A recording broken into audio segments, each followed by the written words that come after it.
The Mysterious Island by Jules Verne, Part 3, Chapter 6. However, the chief business of the colonists was to make that complete exploration of the island which had been decided upon, and which would have two objects: to discover the mysterious being whose existence was now indisputable, and at the same time to find out what had become of the pirates, what retreat they had chosen, what sort of life they were leading, and what was to be feared from them. Cyrus Harding wished to set out without delay, but as the expedition would be of some days' duration, it appeared best to load the cart with different materials and tools in order to facilitate the organization of the encampments. One of the onagers, however, having hurt its leg, could not be harnessed at present, and a few days' rest was necessary. The departure was, therefore, put off for a week, until the 20th of November. The month of November in this latitude corresponds to the month of May in the northern zones. It was, therefore, the fine season. The sun was entering the Tropic of Capricorn, and gave the longest days in the year. The time was, therefore, very favorable for the projected expedition, which, if it did not accomplish its principal object, would at any rate be fruitful in discoveries, especially of natural productions, since Harding proposed to explore those dense forests of the far west, which stretched to the extremity of the Serpentine Peninsula. During the 9 days which preceded their departure, it was agreed that the work on Prospect Heights should be finished off. Moreover, it was necessary for Ayrton to return to the corral, where the domesticated animals required his care. It was decided that he should spend 2 days there, and return to Granite House after having liberally supplied the stables. As he was about to start, Harding asked him if he would not like one of them to accompany him, observing that the island was less safe than formerly. Ayrton replied that this was unnecessary, as he was enough for the work, and that besides he apprehended no danger. If anything occurred at the corral or in the neighborhood, he could instantly warn the colonists by sending a telegram to Granite House. Ayrton departed at dawn on the 9th, taking the cart drawn by one onager, and 2 hours after, the electric wire announced that he had found all in order at the corral. During these 2 days Harding busied himself in executing a project which would completely guard Granite House against any surprise. It was necessary to completely conceal the opening of the old outlet, which was already walled up and partly hidden under grass and plants, at the southern angle of Lake Grant. Nothing was easier, since if the level of the lake was raised 2 or 3 feet, the opening would be quite beneath it. Now, to raise this level they had only to establish a dam at the 2 openings made by the lake, and by which were fed Creek Glycerine and Falls River. The colonists worked with a will, and the 2 dams, which besides did not exceed 8 feet in width by 3 in height, were rapidly erected by means of well-cemented blocks of stone. This work finished, it would have been impossible to guess that at that part of the lake there existed a subterranean passage through which the overflow of the lake formerly escaped. Of course, the little stream which fed the reservoir of Granite House and worked the lift had been carefully preserved, and the water could not fail. The lift once raised, this sure and comfortable retreat would be safe from any surprise. This work had been so quickly done that Pencroft, Gideon Spilett, and Herbert found time to make an expedition to Port Balloon. The sailor was very anxious to know if the little creek in which the Bonadventure was moored had been visited by the convicts. "Those gentlemen," he observed, "landed on the south coast, and if they followed the shore, it is to be feared that they may have discovered the little harbor, and in that case I wouldn't give half a dollar for our Bonadventure." Pencroft's apprehensions were not without foundation, and a visit to Port Balloon appeared to be very desirable. The sailor and his companions set off on the 10th of November, after dinner, well armed. Pencroft, ostentatiously slipping 2 bullets into each barrel of his rifle, shook his head in a way which betokened nothing good to anyone who approached too near him, whether man or beast, as he said. Gideon Spilett and Herbert also took their guns, and about 3 o'clock all three left Granite House. Neb accompanied them to the turn of the Mersey, and after they had crossed, he raised the bridge. It was agreed that a gunshot should announce the colonists' return, and that at the signal Neb should return and re-establish the communication between the two banks of the river. The little band advanced directly along the road which led to the southern coast of the island. This was only a distance of 3 miles and a half, but Gideon Spilett and his companions took 2 hours to traverse it. They examined all the border of the road, the thick forest, as well as Tabor Marsh. They found no trace of the fugitives, who, no doubt, not having yet discovered the number of the colonists, or the means of defense which they had at their disposal, had gained the less accessible parts of the island. Arrived at Port Balloon, Pencroft saw with extreme satisfaction that the Bonadventure was tranquilly floating in the narrow creek. However, Port Balloon was so well hidden among high rocks that it could scarcely be discovered either from the land or the sea. "Come," said Pencroft, "the blackguards have not been there yet. Long grass suits reptiles best, and evidently we shall find them in the far west." "And it's very lucky, for if they had found the Bonadventure," added Herbert, "they would have gone off in her, and we should have been prevented from returning to Tabor Island." "Indeed," remarked the reporter, "it will be important to take a document there which will make known the situation of Lincoln Island, and Ayrton's new residence, in case the Scotch yacht returns to fetch him." "Well, the Bonadventure is always there, Mr. Spilett," answered the sailor. "She and her crew are ready to start at a moment's notice." "I think, Pencroft, that is a thing to be done after our exploration of the island is finished. It is possible, after all, that the stranger, if we manage to find him, may know as much about Tabor Island as about Lincoln Island. Do not forget that he is certainly the author of the document, and he may, perhaps, know how far we may count on the return of the yacht." "But," exclaimed Pencroft, "who in the world can he be? The fellow knows us, and we know nothing about him. If he is a simple castaway, why should he conceal himself? We are honest men, I suppose, and the society of honest men isn't unpleasant to anyone. Did he come here voluntarily? Can he leave the island if he likes? Is he here still? Will he remain any longer?" Chatting thus, Pencroft, Gideon Spilett, and Herbert got on board and looked about the deck of the Bonadventure. All at once, the sailor having examined the bits to which the cable of the anchor were secured, "Hallo!" he cried, "this is queer." "What is the matter, Pencroft?" asked the reporter. "The matter is that it was not I who made this knot." And Pencroft showed a rope which fastened the cable to the bit itself. "What? It was not you?" asked Gideon Spilett. "No, I can swear to it. This is a reef knot, and I always make a running bowline." "You must be mistaken, Pencroft." "I am not mistaken," declared the sailor. "My hand does it so naturally, and one's hand is never mistaken." "How can the convicts have been on board?" asked Herbert. "I know nothing about that," answered Pencroft. "But what is certain is that someone has weighed the Bonadventure's anchor and dropped it again. And look here, here is another proof. The cable of the anchor has been run out, and its service is no longer at the hawse hole. I repeat that someone has been using our vessel." "But if the convicts had used her, they would have pillaged her, or rather gone off with her." "Gone off? Where to? To Tabor Island?" replied Pencroft. "Do you think they would risk themselves in a boat of such small tonnage?" "We must besides be sure that they know of the islet," rejoined the reporter.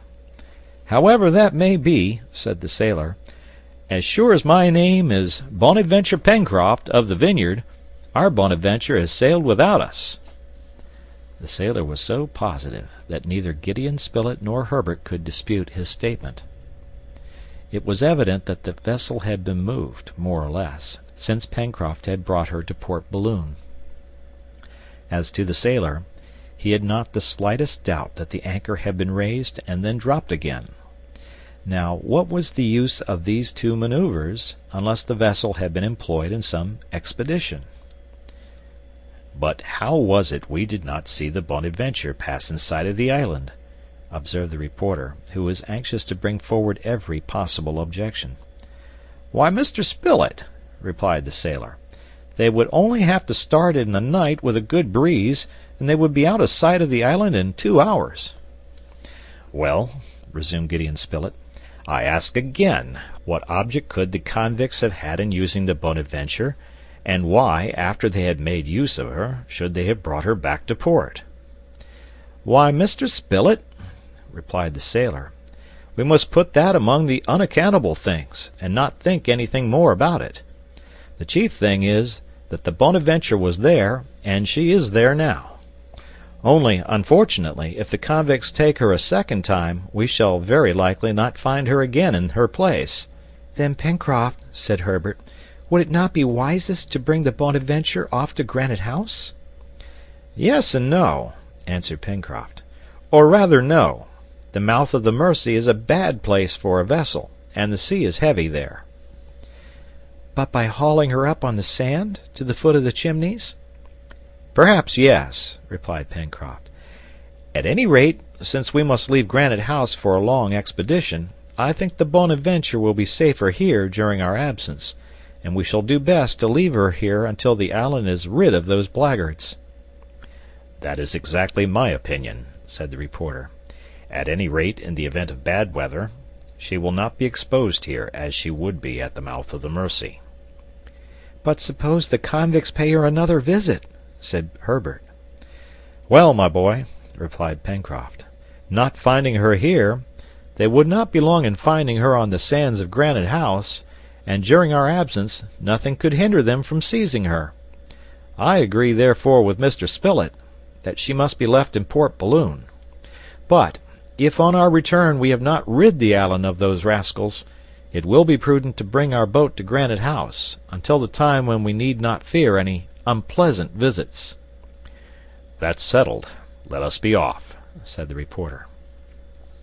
Pencroft, Herbert, and Gideon Spilett, on their return to Granite House, told the engineer all that had passed, and the latter approved of their arrangements both for the present and the future. He also promised the sailor that he would study that part of the channel situated between the islet and the coast, so as to ascertain if it would not be possible to make an artificial harbor there by means of dams. In this way the Bonadventure would be always within reach, under the eyes of the colonists, and if necessary, under lock and key. That evening a telegram was sent to Ayrton, requesting him to bring from the corral a couple of goats, which Neb wished to acclimatize to the plateau. Singularly enough, Ayrton did not acknowledge the receipt of the dispatch, as he was accustomed to do. That could not but astonish the engineer. But it might be that Ayrton was not at that moment in the corral, or even that he was on his way back to Granite House. In fact, 2 days had already passed since his departure, and it had been decided that on the evening of the 10th, or at the latest the morning of the 11th, he should return. The colonists waited, therefore, for Ayrton to appear on Prospect Heights. Neb and Herbert even watched at the bridge, so as to be ready to lower it the moment their companion presented himself. But up to 10 in the evening there were no signs of Ayrton. It was, therefore, judged best to send a fresh dispatch, requiring an immediate reply. The bell of the telegraph at Granite House remained mute. The colonists' uneasiness was great. What had happened? Was Ayrton no longer at the corral? Or if he was still there, had he no longer control over his movements? Could they go to the corral in this dark night? They consulted. Some wished to go, the others to remain. "But," said Herbert, "perhaps some accident has happened to the telegraphic apparatus, so that it works no longer?" "That may be," said the reporter. "Wait till tomorrow," replied Cyrus Harding. "It is possible, indeed, that Ayrton has not received our dispatch, or even that we have not received his." They waited, of course not without some anxiety. At dawn of day, the 11th of November, Harding again sent the electric current along the wire, and received no reply. He tried again. The same result. "Off to the corral," said he. "And well armed," added Pencroft. It was immediately decided that Granite House should not be left alone, and that Neb should remain there. After having accompanied his friends to Creek Glycerine, he raised the bridge, and, waiting behind a tree, he watched for the return of either his companions or Ayrton. In the event of the pirates presenting themselves and attempting to force the passage, he was to endeavor to stop them by firing on them, and as a last resource he was to take refuge in Granite House, where, the lift once raised, he would be in safety. Cyrus Harding, Gideon Spilett, Herbert, and Pencroft were to repair to the corral, and if they did not find Ayrton, search the neighboring woods. At 6 o'clock in the morning, the engineer and his 3 companions had passed Creek Glycerine, and Neb posted himself behind a small mound crowned by several dragon trees on the left bank of the stream. The colonists, after leaving the plateau of Prospect Heights, immediately took the road to the corral. They shouldered their guns, ready to fire on the slightest hostile demonstration. The 2 rifles and the 2 guns had been loaded with ball. The wood was thick on each side of the road, and might easily have concealed the convicts, who, owing to their weapons, would have been really formidable. The colonists walked rapidly and in silence. Top preceded them, sometimes running on the road, sometimes taking a ramble into the wood, but always quiet and not appearing to fear anything unusual. And they could be sure that the faithful dog would not allow them to be surprised, but would bark at the least appearance of danger. Cyrus Harding and his companions followed beside the road the wire which connected the corral with Granite House. After walking for nearly 2 miles, they had not, as yet, discovered any explanation of the difficulty. The posts were in good order, the wire regularly extended. However, at that moment, the engineer observed that the wire appeared to be slack, and on arriving at post number 74, Herbert, who was in advance, stopped, exclaiming, "The wire is broken!" His companions hurried forward, and arrived at the spot where the lad was standing. The post was rooted up and lying across the path. The unexpected explanation of the difficulty was here, and it was evident that the dispatches from Granite House had not been received at the corral, nor those from the corral at Granite House. "It wasn't the wind that blew down this post," observed Pencroft. "No," replied Gideon Spilett. "The earth has been dug up round its foot, and it has been torn up by the hand of man." "Besides, the wire is broken," added Herbert, showing that the wire had been snapped. "Is the fracture recent?" asked Harding. "Yes," answered Herbert. "It has certainly been done quite lately." "To the corral! To the corral!" exclaimed the sailor. The colonists were now halfway between Granite House and the corral, having still 2 miles and a half to go. They pressed forward with redoubled speed. Indeed, it was to be feared that some serious accident had occurred in the corral. No doubt, Ayrton might have sent a telegram which had not arrived, but this was not the reason why his companions were so uneasy, for, a more unaccountable circumstance, Ayrton, who had promised to return the evening before, had not reappeared. In short, it was not without a motive that all communications had been stopped between the corral and Granite House, and who but the convicts could have any interest in interrupting this communication? The settlers hastened on, their hearts oppressed with anxiety. They were sincerely attached to their new companion. Were they to find him struck down by the hands of those of whom he was formerly the leader? Soon they arrived at the place where the road led along the side of the little stream which flowed from the Red Creek and watered the meadows of the corral. They then moderated their pace so that they should not be out of breath at the moment when a struggle might be necessary. Their guns were in their hands ready cocked. The forest was watched on every side. Top uttered sullen groans which were rather ominous. At last the palisade appeared through the trees. No trace of any damage could be seen. The gate was shut as usual. Deep silence reigned in the corral. Neither the accustomed bleating of the sheep nor Ayrton's voice could be heard. "Let us enter," said Cyrus Harding. And the engineer advanced, while his companions, keeping watch about 20 paces behind him, were ready to fire at a moment's notice. Harding raised the inner latch of the gate, and was about to push it back, when Top barked loudly. A report sounded, and was responded to by a cry of pain. Herbert, struck by a bullet, lay stretched on the ground. End of chapter.